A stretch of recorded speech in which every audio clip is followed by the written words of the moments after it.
men Nang đâu ở đây nó còn nó ló chứ con phải ăn chay một cái chay gì nè nè khơi nhọt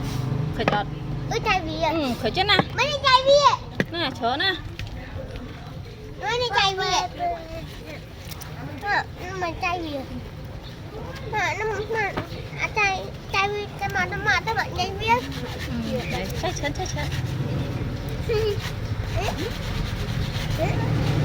để bác tự khăn mà nó thôi khăn không vậy con rồi con chai về luôn mà chai bia không buồn mới chúc đang đá mà nó muốn nè bị là hồ mà nó bắt này rồi mới chúc sân nhưng mà khơi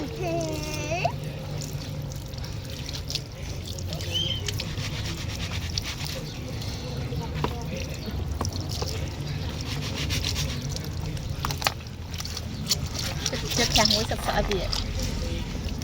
sợ chai cá hạt ai cho te lỡ hạt bụi tận mình mà mà nó chai vô cho ba ơi thôi cho bia mà nó rồi chai mà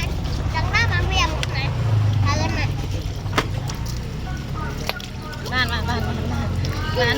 này nè